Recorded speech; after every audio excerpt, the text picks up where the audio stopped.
ಇದೆಲ್ಲ ಒಂದ್ ಕಡೆ ಆದ್ರೆ ಮತ್ತೊಂದು ಕಡೆ ಬಿಡದಿ ಟೌನ್ಶಿಪ್ ವಿಚಾರವಾಗಿ ನಡೀತಾ ಇರುವಂತ ಹಗ್ಗ ಜಗ್ಗಾಟ ಇವತ್ತು ಮತ್ತೊಂದು ಹಂತಕ್ಕೆ ಹೋಗಿತ್ತು. ಕಾರಣ ಅಂತಂದ್ರೆ HD ಕುಮಾರಸ್ವಾಮಿ ಅವರು ಇವತ್ತು ಬೈರಮಂಗಲ ಊರಿಗೆ ಹೋಗಿ ಚೇರ್ ಹಾಕೊಂಡು ಕೂತಿದ್ರು. ಮುಖ್ಯಮಂತ್ರಿಗಳಿಗೂ ಒಂದು ಚೇರ್ ಅನ್ನ ಖಾಲಿ ಇಟ್ಟಿದ್ರು. ಬನ್ನಿ ಮುಖ್ಯಮಂತ್ರಿಗಳೇ, ಬಹಿರಂಗ ಚರ್ಚೆಗೆ ನೀವು ಕೊಟ್ಟಿದ್ದಂತ ಡೇಟಿಗೆ ಸಂಬಂಧಪಟ್ಟಂಗೆ ನಾನು ಬಂದಿದ್ದೀನಿ, ನೀವೆಲ್ಲಿ ಅನ್ನೋ ಪ್ರಶ್ನೆ. ಇದಕ್ಕೆ ಕಾಂಗ್ರೆಸ್ ನಾಯಕರುಗಳು ಅದು ಹಾದಿ ಬೀದಿಲೆಲ್ಲ ಮಾಡೋ ರಂಪಾಟ ಅಲ್ಲ, ವಿಧಾನಸೌಧಕ್ಕೆ ಬರಬೇಕಿತ್ತು. ಅವರು ಮುಖ್ಯಮಂತ್ರಿಗಳು ಹೇಳಿದ್ದು ವಿಧಾನಸೌಧಕ್ಕೆ ಬನ್ನಿ ಅಂತ, ಅಲ್ಲಿ ಬಂದಿದ್ರೆ ಚರ್ಚೆ ಮಾಡ್ಬೋದಿತ್ತು ಅಂತ ಹೇಳ್ತಿದ್ದಾರೆ.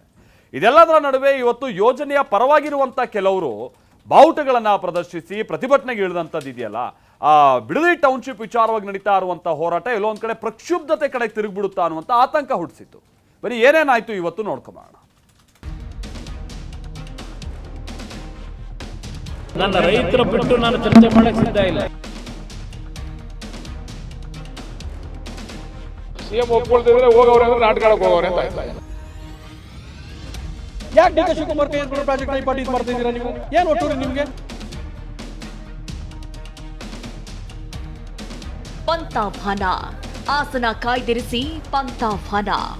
ಬನ್ನಿ ಬಿಡದಿಗೆ ಬನ್ನಿ, ರೈತರ ಜೊತೆ ಚರ್ಚಿಸೋಣ ಅಂತ ತೊಡೆ ತಟ್ಟಿದ್ದ HD ಕುಮಾರಸ್ವಾಮಿ ಇವತ್ತು ಬೈರಮಂಗಲಕ್ಕೆ ಎಂಟ್ರಿ ಕೊಟ್ಟಿದ್ರು. ಎಂಟ್ರಿ ಕೊಡ್ತಲೇ ವೇದಿಕೆ ಮೇಲೆ ಆಸನ ಕಾಯ್ದಿರಿಸಿ ಸಮಾಲಿಸಿದ್ರು. ಯಾವ ಕಾರಣಕ್ಕೂ ಬರಲ್ಲ ಗೊತ್ತಿದೆ ನನಗೆ, ಅವರಿಂದ ಆಗಲ್ಲ, ನೈತಿಕತೆ ಇಲ್ಲ ಅವರಿಗೆ. ಇವತ್ತು ನಾನಿಲ್ಲಿ ಬನ್ನಿ ಅಂತ ಕರೆದಿದ್ದು ಅವರನ್ನ ಮುಖ್ಯಮಂತ್ರಿ ಬೀದಿ ತಂದು ನಿಲ್ಲಿಸಬೇಕು ಅಂತ ಅಲ್ಲ, ನಮ್ಮನ್ನ ಬೆಳೆಸ್ತಕ್ಕಂಥವ್ರು ಕೂತಿದಾರಲ್ಲ ಆ ಹೆಣ್ಮಕ್ಳು ಹಿರಿಯರು, ಅವರ ಸನ್ನಿಧಾನದಲ್ಲಿ ನಡೀಲಿ ಇದು. ಯೋಜನೆ ಪರ ಇರೋ ರೈತರಿಗೂ ಕುಮಾರಸ್ವಾಮಿ ಕೈ ಸನ್ನೆ ಮಾಡಿದ್ರು. ರೈತರನ್ನ ಬಿಟ್ಟು ಚರ್ಚೆ ಮಾಡೋಕೆ ನಾನು ಸಿದ್ಧವಿಲ್ಲ ಅಂತ DK ವಿರುದ್ಧ ಕುಮಾರಸ್ವಾಮಿ ಕಿಡಿಕಾರಿದ್ರು. ನಾನು ಹಿಂದೆ 3 ಬಾರಿ ಭಾಗದ ರೈತರನ್ನ ಹೆಣ್ಣು ಮಕ್ಕಳಾದಿಯಾಗಿ ಕೃಷ್ಣಾ ಕಚೇರಿನಲ್ಲಿ ಕರೆದು ಮೀಟಿಂಗ್ಗಳ ಮಾಡಿದ್ದೀನಿ. ಅಲ್ಲರೂ ಹಲವಾರು ಜನ ಗೊತ್ತಿದ್ದಾವತ್ತು ನಾನೇನು ಮೀಟಿಂಗ್ ಮಾಡಿದ್ದೀನಿ ಅಂತ.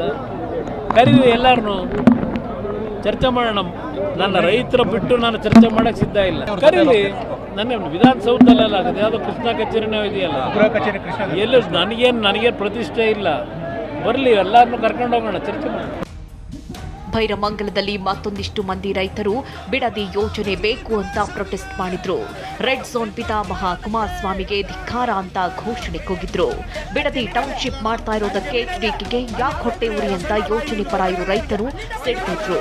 ನಾವು ಸಜೆಷನ್ ಕೊಡ್ತೀವಿ, ನೀವು ಕೈ ಮಾಡಿ, ರೈತರಿಗೆ ಸಪೋರ್ಟ್ ಮಾಡಿ. ನೀವು ಯಾಕೆ ಡಿ ಕೆ ಶಿವಕುಮಾರ್ ಕೈ ಎತ್ಕೊಂಡು ಪ್ರಾಜೆಕ್ಟ್ ಪಾರ್ಟಿ ಮಾಡ್ತಾ ಇದ್ದೀರಾ ನೀವು? ಏನು ಒಟ್ಟೂರಿ ನಿಮ್ಗೆ? ಇದು ಶುದ್ಧ ಸುಳ್ಳು. 80% ಒಪ್ಪಿಗೆ ಇದೆ. 80% ಭೂಮಿಗಳನ್ನು ಕೊಡೋದಿಕ್ಕೆ ನಮಗೆ ಒಪ್ಪಿಗೆ ಇದೆ. ಅವರು ಹೇಳ್ತಾ ಇರ್ತಕ್ಕಂಥದ್ದು ತಾತಕಾಲಿಯ ವಿಚಾರ. ಇದು ಕುಮಾರಸ್ವಾಮಿ ನಾಟಕ ಮಾಡ್ತಿದ್ದಾರೆ ಅಂತ ಮಾಗಡಿ ಶಾಸಕ ಬಾಲಕೃಷ್ಣ ನಿಖಿನಿಗೆ ಕೆಂಡವಾಗಿದ್ದಾರೆ. ಹಾಸ್ಯಾಸ್ಪದ. ಈಗ ಸಿಎಂ ಒಪ್ಕೊಂಡಿದ್ರೆ ಹೋಗ್ಬೇಕು, ಸಿಎಂ ಒಪ್ಕೊಳ್ತಿದ್ರೆ ಹೋಗವ್ರೆ ಅಂದ್ರೆ ನಾಟಕ ಹೋಗವ್ರೆ ಅಂತ ಆಯ್ತದೆ. ವಿಧಾನಸೌಧದಲ್ಲಿ ಚರ್ಚೆ ಮಾಡೋದು ಏನು ಇಲ್ಲ, ಬೈರಮಂಗಲಕ್ಕೆ ಬನ್ನಿ, ಅಲ್ಲೇ ಚರ್ಚೆ ಮಾಡೋಣ. ಬೈರಮಂಗಲದಲ್ಲಿ ಏನ್ ಚರ್ಚೆ ಮಾಡಬಹುದು, ವಿಧಾನಸೌಧದಲ್ಲಿ ಅದೇ ಚರ್ಚೆ ಮಾಡೋದು. ಎರಡು ವ್ಯತ್ಯಾಸ ಏನಿಲ್ಲ. ಗಲಾಟೆ ಆಗ್ಬೇಕು, ತರಲೆ ಆಗ್ಬೇಕು, ಅದು ಕೆಟ್ಟ ಹೆಸರು ಬರ್ಬೇಕು ಡಿ ಕೆ ಶಿವಕುಮಾರ್ಗೆ ಅಂತಕ್ಕಂಥ ಉದ್ದೇಶ ಇಟ್ಕೊಂಡು ನೀವು ಹೋದ್ರೆ, ಈಗ ಪಂಥಾಹ್ವಾನವನ್ನ ನಾವು ಸ್ವೀಕಾರ ಮಾಡಿ ಅಲ್ಲಿ ಬರ್ತೀವಿ ಅಂದಾಗ ಇವ್ರು ಹೋಗ್ಬೇಕೇ ವಿನ ಇವ್ರು ಹೋಗವ್ರೆ, ಯಾರು ಅವ್ರು ಬರಲ್ಲ ಅಂದ್ರೆ ಹೋಗವ್ರೆ ಅಂದ್ರೆ ನಾಟಕ ಅಲ್ವಾ ಅದು, ನಾಟಕೀಯ ಅಲ್ವಾ ಅದು. ಕೆಪಿಸಿಸಿ ಅಧ್ಯಕ್ಷ BK ಹರಿಪ್ರಸಾದ್ ಕೂಡ DK ಬೆನ್ನಿಗೆ ನಿಂತಿದ್ದಾರೆ. ವಿಧಾನಸೌಧದಲ್ಲಿ ಚರ್ಚೆ ಮಾಡದೆ ಬೀದಿಯಲ್ಲಿ ಮಾತುಕತೆ ಆಗ್ಬೇಕಾ ಅಂತ ಪ್ರಶ್ನಿಸಿದ್ರು. ಮುಖ್ಯಮಂತ್ರಿಗಳು ಚರ್ಚೆ ಮಾಡಬೇಕು ಅನ್ನೋದಿದ್ರೆ ಪ್ರಜಾಪ್ರಭುತ್ವದ ಪವಿತ್ರವಾದ ಮಂದಿರ ವಿಧಾನಸೌಧ, ಅಸೆಂಬ್ಲಿ, ಅಲ್ಲಿ ಬಂದು ಚರ್ಚೆ ಮಾಡಿದ್ರೆ ಚರ್ಚೆ ಮಾಡಕ್ಕೆ ಸಿದ್ಧ ಇದ್ದೀವಿ. ಎಲ್ಲೋ ರಸ್ತೆನಲ್ಲಿ ಕೂತ್ಕೊಂಡು ನಾವು ಮುಖ್ಯಮಂತ್ರಿಗಳು ಚರ್ಚೆ ಮಾಡ್ಲಿಕ್ಕಾಗತ್ತಾ? ಬಿಡದಿ ಟೌನ್ಶಿಪ್ ವಿರೋಧಿಸಿ ಬಿಜೆಪಿ ನಾಯಕರು ಸಮರ ಸಾರಿದ್ದಾರೆ. ಕುಮಾರಸ್ವಾಮಿ ಅವರು ಅವ್ರ ಕೆಲಸವನ್ನು ಅವ್ರು ಮಾಡ್ತಾ ಇದ್ದಾರೆ. ಅವರು ನಾನು ಮಾಡಿದ್ದು ನಿಜ, ಅದಾದಮೇಲೆ ಬೇಡ ಅಂತ ಅಂದ್ಬಿಟ್ಟು ಅದನ್ನು ಬೇಡ ಅಂತ ಅಂದ್ಬಿಟ್ಟು ತೀರ್ಮಾನ ಮಾಡಿದ್ದು ನಿಜ, ಎಲ್ಲವನ್ನೂ ಹೇಳಿದ್ದಾರೆ. ಹಾಗಂದ್ಬಿಟ್ಟು ಕುಮಾರಸ್ವಾಮಿ ಮಾಡಿದ್ದು ನಾವು ಅದನ್ನೇ ಮಾಡಿ, ಇದು ಯಾವ್ದು ನಮ್ದು ಯಾವುದು ಅಲ್ರಿ. ಪುಣ್ಯಾತ್ಮರು ಈ ರಾಜ್ಯವನ್ನು ದೊಡ್ಡ ಮನುಷ್ಯರುಗಳು ಬಿಟ್ಟೋಗಿದ್ದಾರೆ. ಭಾಳ ಪ್ರಸ್ತುತವಾಗಿರುವಂಥ ವಿಚಾರ. ಇದನ್ನು ನಮ್ಮ ಪಕ್ಷದಿಂದ ಭಾಳ ಸ್ಪಷ್ಟ ನಿಲುವನ್ನು ತಗೊಂಡಿದ್ದೀವಿ. ರೈತರ ಹಿತವನ್ನು ಕಾಪಾಡುವಂಥ ಕೆಲಸ ಸರ್ಕಾರದಿಂದ ಆಗಬೇಕು ಅಂತ ಭಾಳ ಸ್ಪಷ್ಟ ನಿಲುವನ್ನು ತಗೊಂಡಿದ್ದಂಥ ಪ್ರಥಮ ಪಕ್ಷ ಭಾರತೀಯ ಜನತಾ ಪಾರ್ಟಿ. ಇನ್ನು ಬಿಡದಿ ಟೌನ್ಶಿಪ್ ವಿರುದ್ಧ ಬಿಜೆಪಿ ಕೂಡ ಹೋರಾಟಕ್ಕೆ ಸಜ್ಜಾಗ್ತಾ ಇದೆ. ನಿನ್ನೆಯಷ್ಟೇ ಹೋರಾಟದ ಸುಳಿವನ್ನ ಬಿಜೆಪಿ ರಾಜ್ಯಾಧ್ಯಕ್ಷ BY ವಿಜೇಂದ್ರ ಕೊಟ್ಟಿದ್ರು. ಟೌನ್ಶಿಪ್ ರಾಜಕೀಯ ಮುಂದೆ ಅದ್ಯಾವ ಹಂತಕ್ಕೆ ಹೋಗುತ್ತೋ ಕಾದು ನೋಡಬೇಕಿದೆ. ರಾಮನಗರದಿಂದ ಪ್ರಶಾಂತ್ ಜೊತೆ ದಿಲೀಪ್, TV9 ಮಂಡ್ಯ.